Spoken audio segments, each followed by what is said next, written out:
Samuel. Amina. Ni daktari kituo cha afya Ndurumu. Amina. Naamini wengine mnifahamu, wengine msinifahamu. Ndio. Daktari wenu. Amina. Nimesimama hapa kwa mara ya kwanza kwenye madhabahu hii.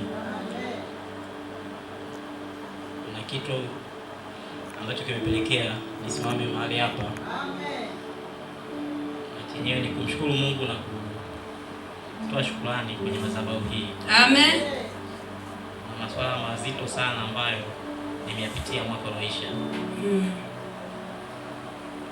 Masuala mazito mawili ambayo yalinikatisha tamaa kabisa ya kuishi. Amina. Cha kwanza ilikuwa mwaka jana mwezi wa 5.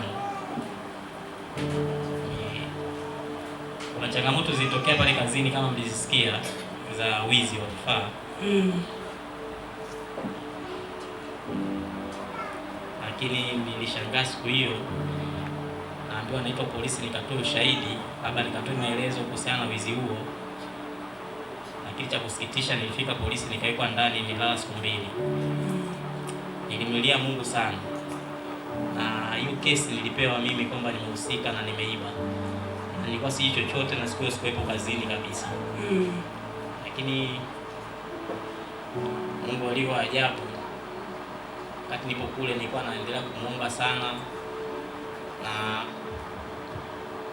nashukuru Mungu niliweza kutoka na ile kesi iliisha. Amina. Mara nyingi sana na mambo yangu mengi na kushirikisha muumini wa hapa anaitwa Simon.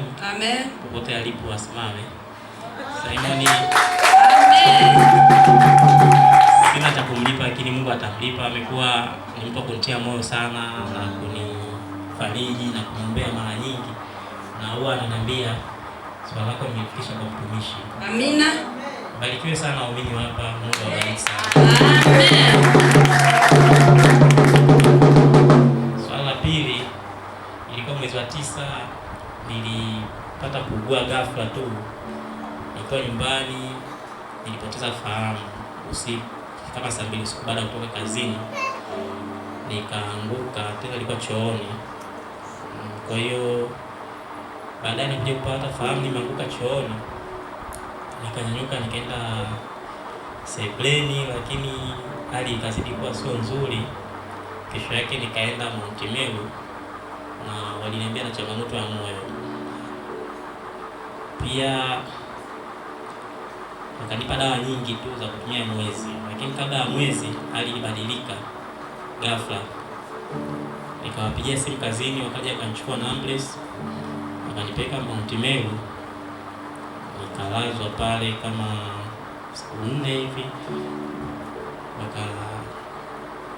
Nikafikia hatua kupumulia oksijeni na kuongezewa damu. Shida tu nyingi zikawepo pale, maana walikuwa wanapambana kadri uwezo wao. Lakini Simon pia hakuwahi kuniacha, alikuja pale hospitali kuniona, japo alizuiliwa. Alinipigia simu tukiongea, nikamuelezea. Akasema swala lako nalifikisha kwa mtumishi. Amina. Kwa hiyo Simon akaniambia tunakuombea sana. Pale Mount Meru alishindwa, akanipa rufaa kwenda Muhimbili. Kiukweli nisiwafiche, nilikata tamaa kuishi, niliona kama ndio mwisho wangu umefika. Mara kwa mara Simon alikuwa akinipigia simu na kunitia moyo, na napenda kumtaja pia Lucy. Naona ni muumini wa hapa, akasema tunakuombea hata kanisani. Amen. Alikuwa ananitia moyo sana. Hata kipindi nilipo huko Muhimbili, mara kwa mara walikuwa wananiombea, wananiambia mtumishi anakuombea sana. Kwa hiyo nashukuru Mungu, kule changamoto ilikuja kugundulika ni shida ipo kwenye mapafu, sio moyo. Kwenye moyo sio shida kubwa, lakini shida kubwa ilikuwa kwenye mapafu. Kwa hiyo wakanianzishia dawa na mpaka leo namshukuru Mungu kwa sababu nimesimama hapa mbele yenu. Amina. Sikutegemea kwa kweli. Amen. Siku nitasimama na nitavuka ule mwaka 2025. Ulikuwa mwaka mgumu kwangu. Ulikuwa mgumu sana.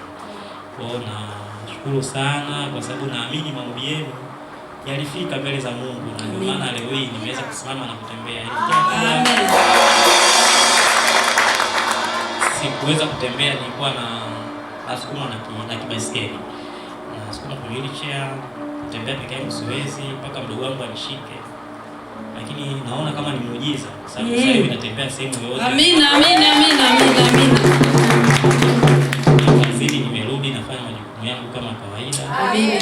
Japokuwa bado nipo kweli na dawa naendelea kutumia. Naombeni muendelee kuniombea. Kwa hiyo nilisema tangu mwaka jana mwezi wa 9 sikuwahi kanyaga kanisani. Kwa hiyo mwaka hadi umeisha, mimi sikanyaga kanisa lolote. Na nilimwambia Simoni nimerudi. Kwa kweli natamani nimshukuru Mungu, ila kanisa ambalo nitaenda kumshukuru Mungu ni ile kanisa ambalo uliwapa taarifa zangu za kuumwa walimu. Amen. Hivyo ndugu zangu, nimekuja kutoa shuhuda huo. Mungu wa madhabahu hii alinitendea muujiza.